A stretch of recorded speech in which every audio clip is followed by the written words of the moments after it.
Apa kabar pemirsa TVR Parlemen dimanapun Anda berada, berjumpa lagi dalam program TVR 17 bersama saya Dadi Ramadan. Tepat pukul 17 waktu Indonesia bagian Barat kami hadirkan kepada Anda sejumlah informasi paling baru dan paling menarik seputar kinerja dan kegiatan DPR RI yang telah disajikan oleh redaksi TVR Parlemen.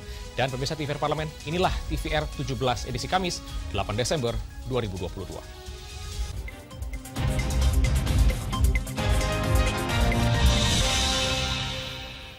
Komisi 5 DPR RI meminta pemerintah mempertimbangkan kembali rencana penambahan masa konsensi kereta cepat Jakarta-Bandung menjadi 80 tahun yang dirasa sangat lama. Komisi 5 juga mendorong agar anak bangsa ikut serta dalam pembangunan kereta cepat agar dapat menyerap pengalaman dan ilmu dari Cina sehingga kedepannya dapat membangun negeri secara mandiri.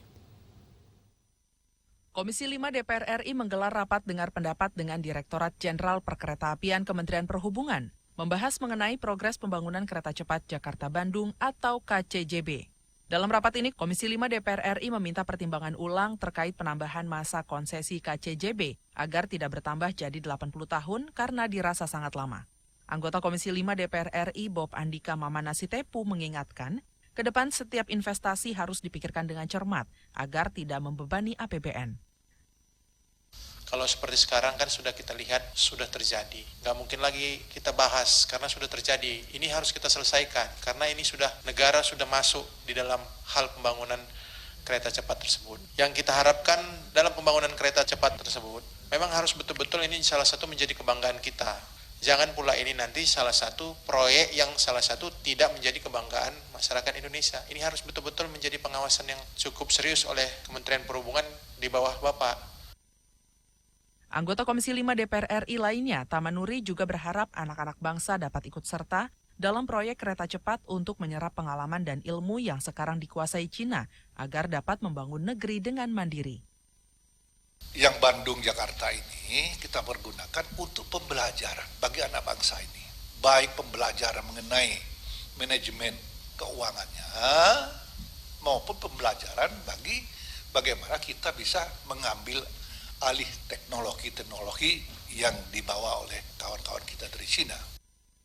Dalam rapat tersebut disampaikan bahwa sampai dengan September 2022, KCJB berkontribusi terhadap penerimaan negara sebesar 6,7 triliun rupiah yang terdiri dari sektor kewajiban pajak, pembayaran sewa lahan untuk stasiun Halim, dan pembayaran sewa BMN untuk lahan Rumija. Halim dan Bondan, TVR Parlemen, melaporkan.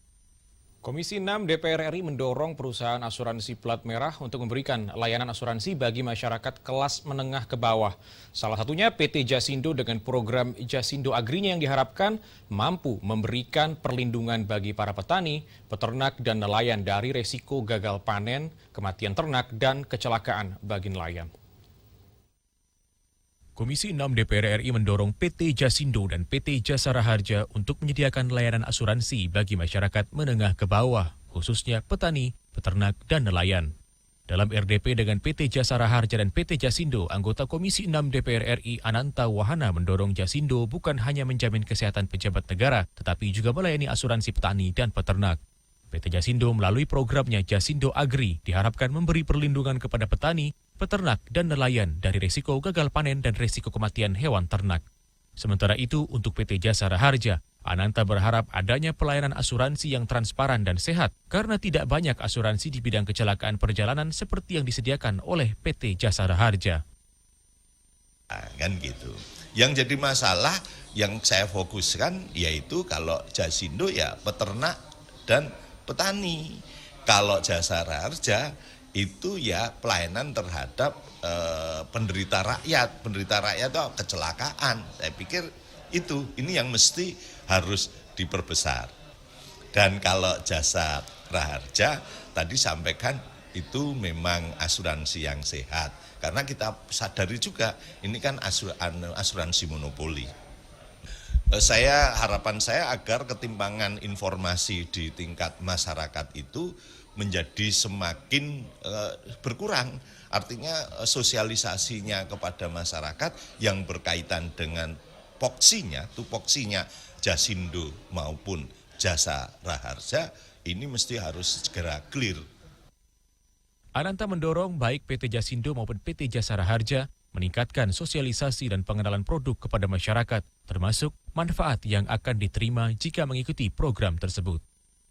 Arif dan Syamsul, TVR Parlemen, melaporkan. Ketua DPR RI Dr. Honoris Causa Puan Maharani meminta pemerintah untuk segera menuntaskan permasalahan WNI overstay di Arab Saudi yang tidak bisa mengakses berbagai fasilitas kesehatan, pendidikan, hingga perbankan. Selain itu, WNI overstay juga berisiko menjadi korban perdagangan manusia dan tidak dapat kembali ke tanah air.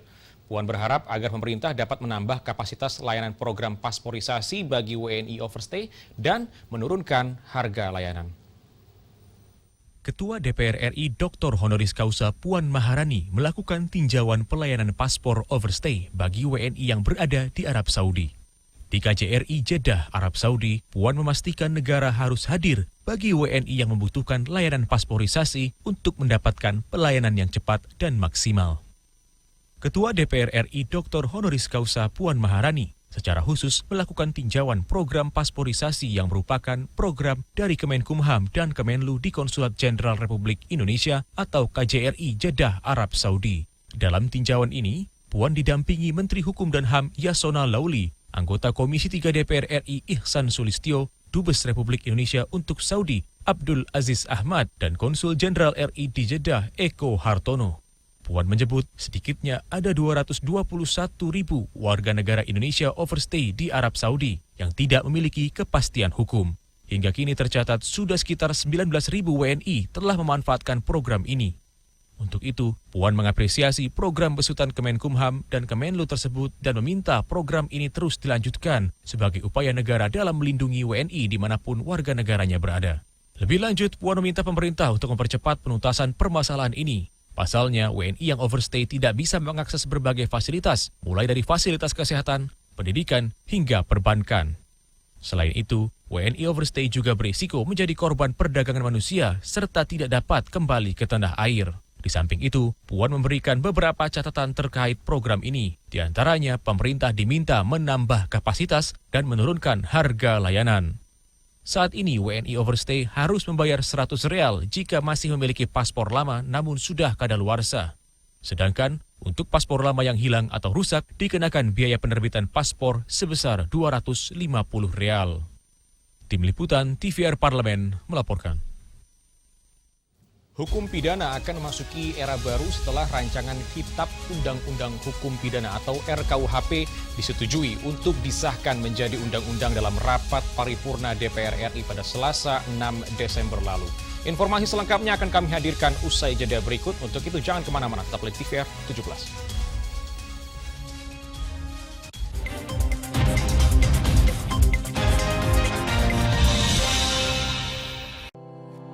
Tugas dan fungsi DPR RI sangat penting bagi negeri ini sebagai pengemban amanat rakyat. Namun tidak banyak yang tahu apa saja fungsi dan tugas dari DPR. DPR mempunyai 3 fungsi pokok, yaitu legislasi, anggaran, dan pengawasan. Ketiga fungsi tersebut harus dilaksanakan dalam kerangka fungsi representasi yang mengedepankan kepentingan rakyat berdasarkan aspirasi masyarakat dan untuk kesejahteraan rakyat.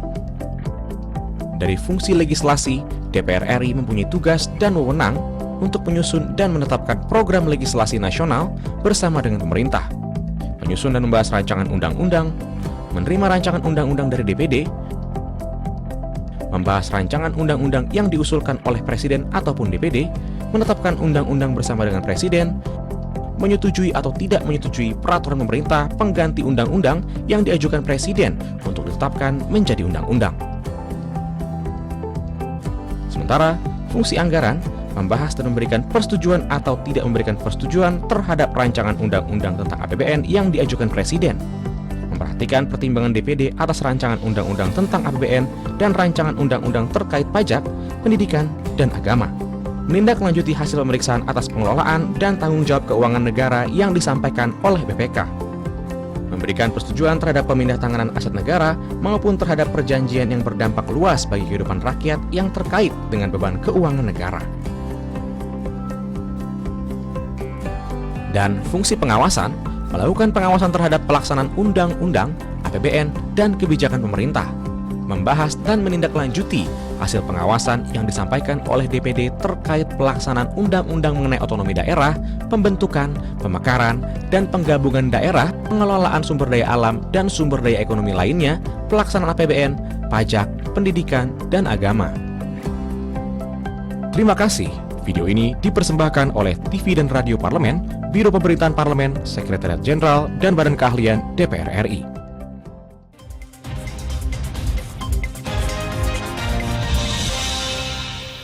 Terima kasih Anda masih menyaksikan TVR 17 pemirsa. DPR RI dan pemerintah akhirnya mengesahkan rancangan Kitab Undang-Undang Hukum Pidana atau RKUHP menjadi undang-undang dalam rapat paripurna yang digelar di Kompleks Parlemen Selasa 6 Desember kemarin. Dengan demikian, belait hukum pidana terbaru itu akan menggantikan KUHP yang sebelumnya merupakan warisan kolonialisme Belanda di Indonesia. Komisi 3 DPR RI menegaskan KUHP warisan kolonial Belanda yang telah berlaku selama kurang lebih 76 tahun sudah tidak relevan dengan sistem penegakan hukum dan keadilan di tengah masyarakat. Untuk itu pengesahan Undang-Undang KUHP akan menjadi sumber hukum pidana yang sesuai dengan perkembangan zaman dan menjawab kebutuhan hukum nasional. Untuk mengetahui informasi selengkapnya, mari kita simak laporan mendalam yang telah dihimpun oleh tim redaksi TVR Parlemen dalam segmen Editorial Parlemen. Berikut ini.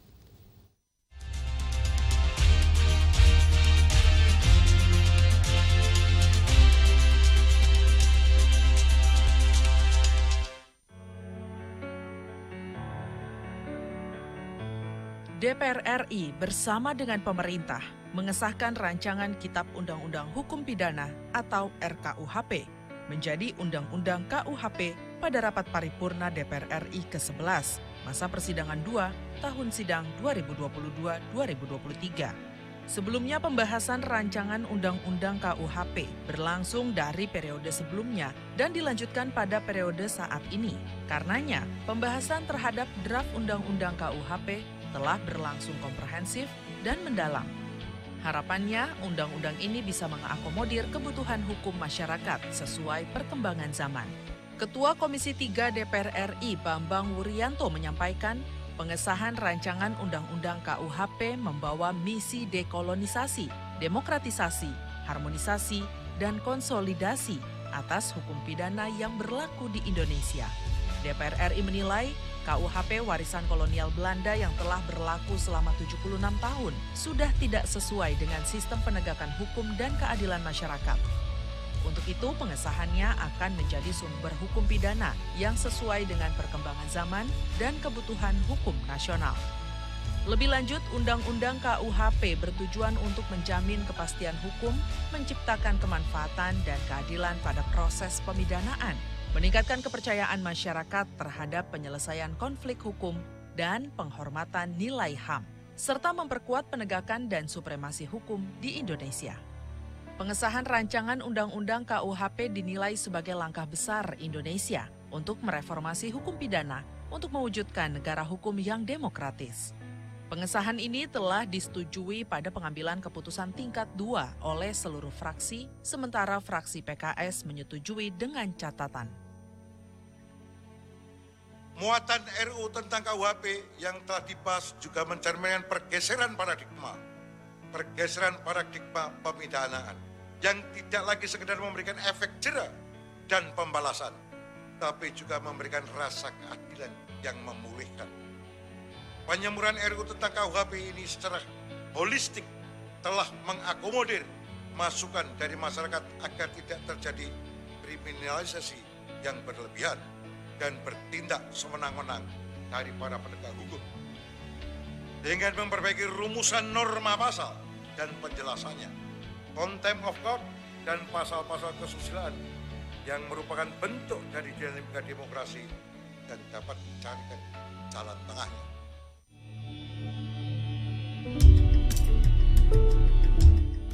Rancangan Kitab Undang-Undang Hukum Pidana atau RKUHP yang baru saja disahkan dalam paripurna DPR RI diharapkan dapat diimplementasikan dengan baik oleh seluruh aparat penegak hukum dan masyarakat, sehingga dapat menjadi instrumen penting dalam upaya menegakkan hukum pidana yang sesuai dengan dinamika masyarakat Indonesia.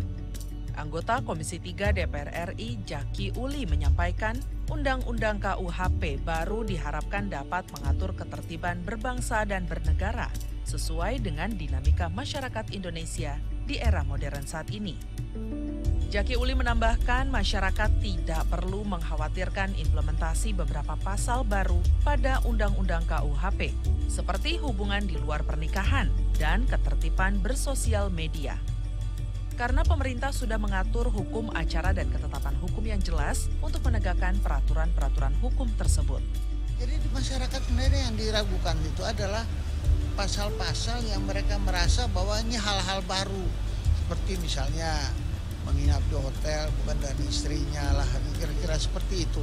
Tapi itu tentunya kita masih menerapkan hukum ini, tentu ada hukum acaranya untuk berjalan. Dan ada peraturan atau ketentuan pemerintah untuk menjalankan undang-undang. Jadi tunggulah, bersabar sedikit. Bahwa itu kan mesti ada bagaimana cara bermainnya pasal ini di lapangan. Anggota Komisi 3 DPR RI Supriyansa menyampaikan, negara memberikan kesempatan bagi masyarakat untuk melakukan gugatan atau judicial review kepada Mahkamah Konstitusi jika menilai terdapat masalah dalam penegakan dan implementasi Undang-Undang KUHP baru. Maka negara kita ini sebagai negara demokrasi yang sangat bagus, maka ada tempat yang khusus diberikan kepada masyarakat untuk melakukan gugatan atau judicial review kepada undang-undang yang ada di Republik ini, yaitu MK. Silakan mengajukan ke sana, nanti di sana kita akan bertemu kembali, bertemu dari pemerintah, bertemu dengan wakil dari DPR untuk mempertahankan masing-masing pendapat kita terhadap pasal demi pasal yang ada. Tim Liputan TVR Parlemen melaporkan.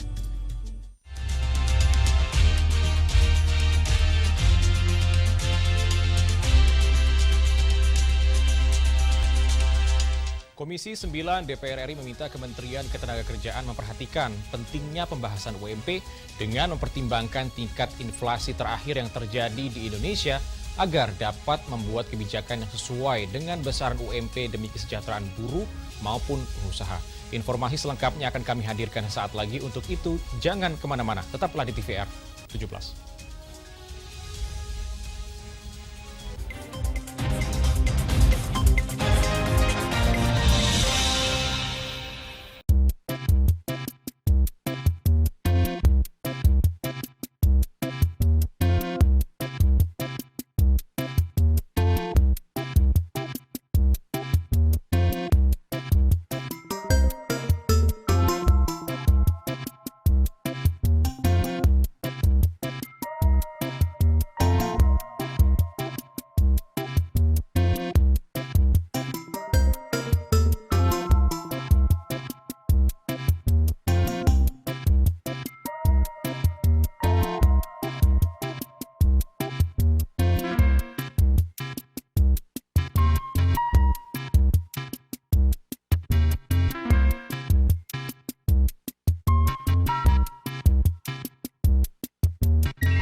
Utang-utang dulu saya.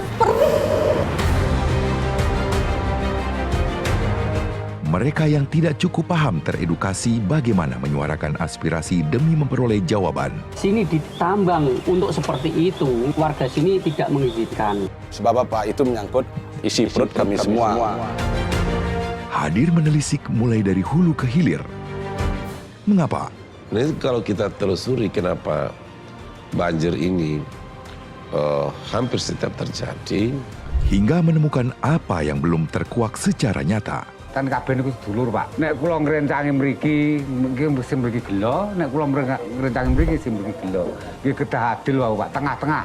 Menghadirkan peran anggota DPR RI demi mendapatkan solusi. Saksikan Suara Dapil, Senin sampai Jumat pukul 10 waktu Indonesia Barat, hanya di TVR Parlemen.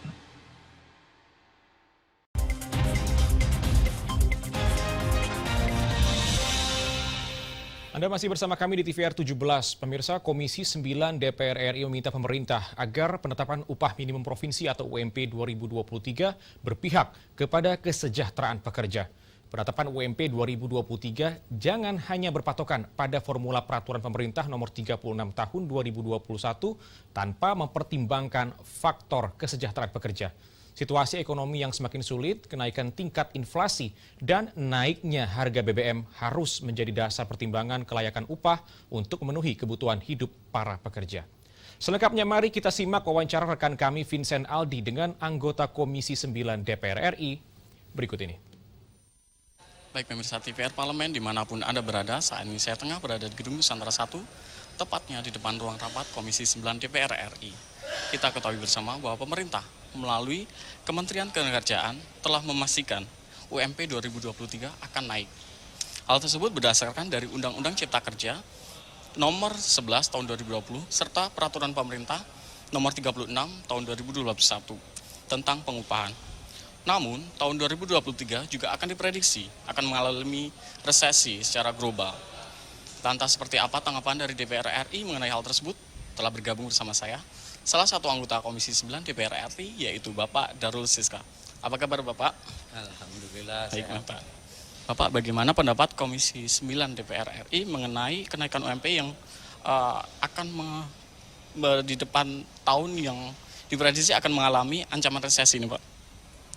Ya, pemerintah melalui Menteri Tenaga Kerja sudah memberi gambaran bahwa tahun depan itu akan ada kenaikan UMP, dan saya kira ini sudah seharusnya memang karena berbagai faktor.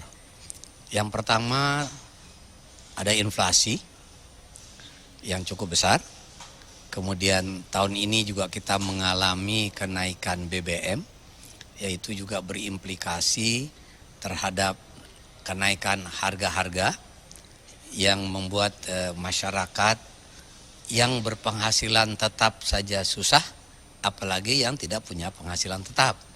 Nah, sekarang kan kita sedang membahas tentang UMP bagi mereka yang berpenghasilan tetap. Yang semua faktor yang disebut tadi saya kira harus menjadi pertimbangan. Faktor inflasi, faktor resesi, faktor kenaikan harga-harga di pasar juga harus menjadi pertimbangan dalam rangka menentukan UMP masing-masing daerah. Yang lain dari itu, kami sudah pernah juga memberitahu di dalam rapat, mengingatkan kepada Menteri Tenaga Kerja agar memberi panduan yang mudah dimengerti oleh pimpinan daerah atau stakeholder di daerah dalam menghitung kenaikan UMP tersebut.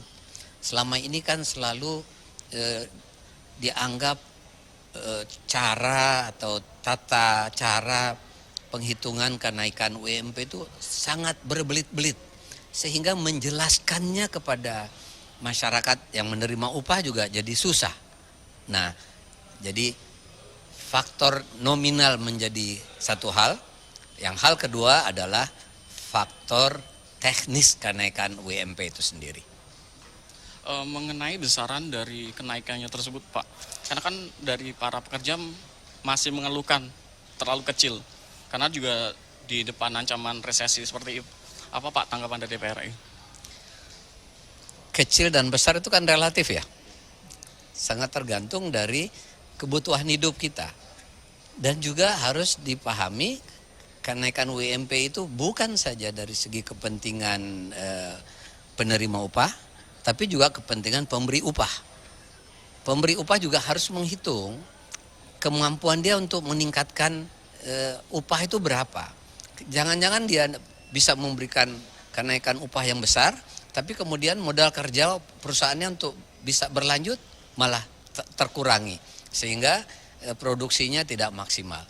Jadi menurut saya harus ada pembicaraan yang equal antara pemberi upah, penerima upah dengan pemerintah yang menetapkan UMP itu, sehingga didapatkan angka ideal yang memberi kenyamanan bagi penerima upah, ketenangan juga bagi pengusaha karena ada keberlangsungan usahanya, dan pemerintah juga memberikan keputusan yang tidak berat sebelah begitu. Menurut Komisi 9 sendiri Pak, untuk sebenarnya UMP yang layak itu seperti apa? Karena melihat kondisi Indonesia masih kondisi baru bangkit dari pandemi serta dari ancaman resesi global itu sendiri, Pak. Nah itu yang saya tadi sampaikan, itu mesti harus ada hitung-hitungannya sendiri. Saya sendiri tidak bisa memberikan persentase idealnya berapa. Karena kan harus ada faktor inflasi dihitung, kenaikan harga dihitung, kemampuan pengusaha dihitung. Kemudian kita juga baru keluar dari pandemi yang berat, malah sekarang sebentar kita sudah masuk lagi kepada ancaman Omikron XBB, yang semua kita sudah masuk lagi PPKM. Nah ini kan semua ini harus menjadi pertimbangan dalam menentukan WMP ini. Jadi semua pihak harus dengan kearifan bisa melihat WMP 2023 ini sehingga tidak menimbulkan gejolak baru di tengah-tengah masyarakat kita. Baik pemirsa TVR Parlemen dimanapun Anda berada, demikianlah wawancara saya dengan salah satu anggota Komisi 9 DPR RI yaitu Bapak Darul Siska, yang beliau telah menyampaikan tadi bahwa perlu adanya pembicaraan lebih lanjut antara pihak-pihak yang terkait untuk menyimpulkan UMP tahun 2023. Mengingat Indonesia baru saja pulih dari pandemi serta akan rencana bahwa untuk menghadapi resesi yang akan datang. Terima kasih atas perhatiannya dan saya kembalikan ke rekan kami di studio.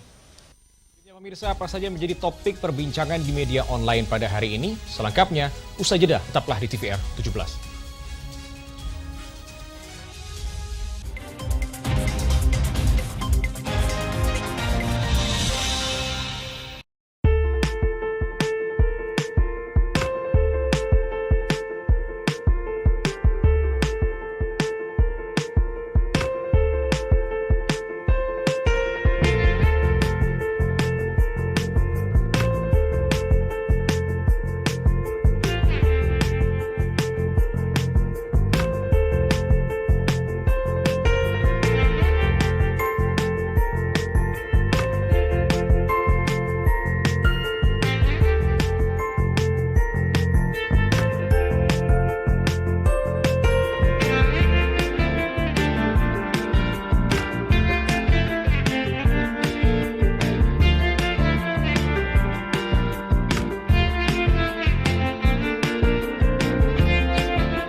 Utang-utang dulu saya.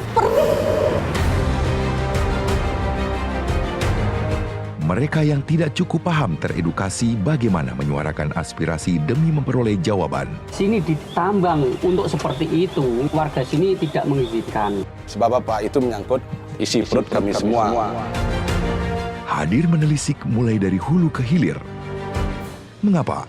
Nah, kalau kita telusuri kenapa banjir ini hampir setiap terjadi, hingga menemukan apa yang belum terkuak secara nyata. Kan kabeh niku sedulur, Pak. Nek kula ngrencangi mriki, nggih mesti mriki gelo, nek kula ngrencangi mriki sing mriki gelo. Nggih kedah adil wae, Pak, tengah-tengah. Menghadirkan peran anggota DPR RI demi mendapatkan solusi. Saksikan Suara Dapil, Senin sampai Jumat pukul 10 waktu Indonesia Barat, hanya di TVR Parlemen.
Kembali di TVR 17, pemirsa TVR Parlemen, kali ini kita masuk ke segmen media nasional. Mari kita simak isu apa saja menjadi sorotan media, serta tanggapan dari sejumlah anggota Dewan bersama rekan kami, Rini Reski.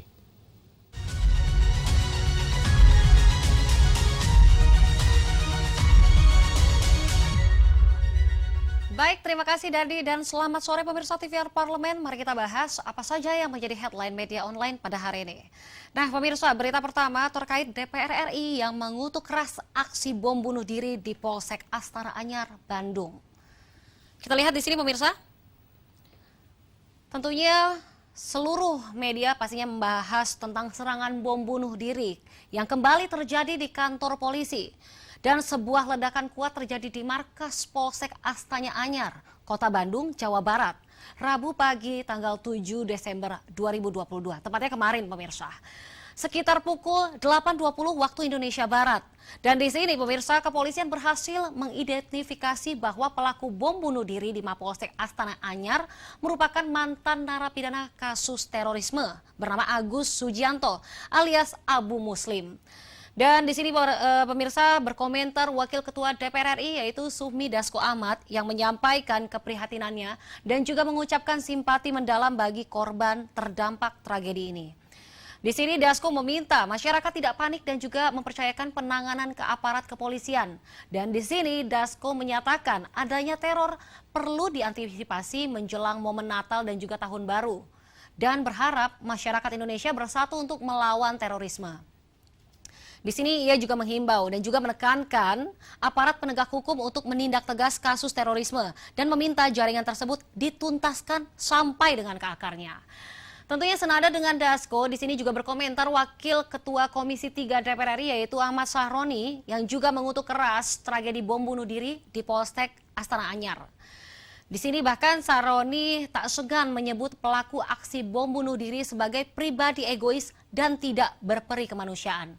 Sementara itu, Ketua Komisi 3 DPR RI lainnya yaitu Bambang Wuryanto menyoroti program deradikalisasi napi terorisme yang dilakukan Badan Nasional Penanggulangan Terorisme atau BNPT pasca aksi bom bunuh diri di Polsek Astana Anyar. Di sini Ketua Komisi 3 yaitu Bambang Wuryanto meminta program deradikalisasi dicek ulang dan juga ditingkatkan. Tidak hanya bagi napi teroris, tapi juga bagi kelompok yang telah dicuci otak dari kaum ekstremis. Juga harus menjalankan program deradikalisasi. Dan di sini juga ia meminta Polri dan BNPT hingga Badan Intelijen Negara untuk meningkatkan kewaspadaan pada semua ancaman keamanan, terutama menjelang Natal dan juga Tahun Baru. Nah pemirsa, berita selanjutnya yang juga menjadi headline di media online pada hari ini adalah Komisi 1 DPR RI yang mendesak Kementerian Kominfo untuk mengevaluasi program ASO yang dinilai mempersulit rakyat. Di sini kita bisa lihat juga pemirsa, dari beberapa media, dan di sini kebijakan suntik mati siaran TV analog atau analog switch off terus menjadi sorotan di masyarakat. Tentunya di sini DPR RI sebelumnya mengingatkan agar Kementerian Komunikasi dan juga Informatika tidak menjadikan pengadaan dan sertifikat set-top box atau STB sebagai ajang bisnis. Dan anggota Komisi 1 DPR RI yaitu Sukamta menyoroti harga STB televisi digital yang melonjak 4 kali lipat dari harga sebelumnya. Dan di sini Sukamta pun mendesak Kemenkominfo segera mengatasi kenaikan STB televisi digital dan mengevaluasi distribusi STB kepada rakyat kecil. Ditegaskannya, masyarakat yang berpenghasilan rendah kesulitan mendapatkan jatah pembagian STB secara gratis. Karena harga STB yang kian melonjak akan semakin memberatkan masyarakat, khususnya pemirsa bagi mereka yang berpenghasilan rendah. Dan di sini berkomentar Wakil Ketua Komisi 1 DPR RI yaitu Utut Adianto yang menilai pengadaan dan pendistribusian STB belum tepat sasaran. Karenanya pemirsa, ia meminta Kominfo untuk melakukan koordinasi secara insentif dengan seluruh pemangku kepentingan terkait. Terutama untuk melakukan komitmen ulang migrasi ASO dan juga audit pendistribusian STB agar berjalan tepat waktu dan juga tepat sasaran. Apalagi nih, anggaran untuk pengadaan STB pada tahun 2022 mencapai 382 miliar rupiah yang tersebar di 1 juta titik. Sehubungan dengan hal tersebut pemirsa, di sini Komisi 1 DPR RI merekomendasikan 4 poin penting dan mendorong Kominfo untuk melakukan langkah-langkah strategis agar migrasi ASO dapat terlaksana secara menyeluruh.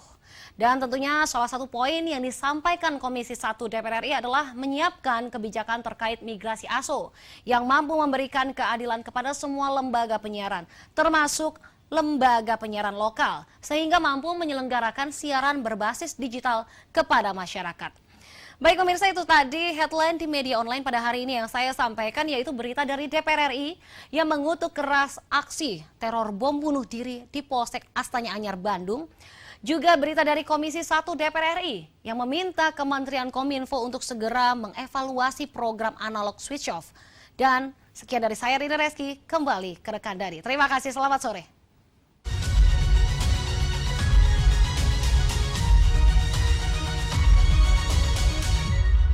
Ya, terima kasih rekan Rini yang telah menyampaikan sejumlah sorotan dari media online nasional pada hari ini.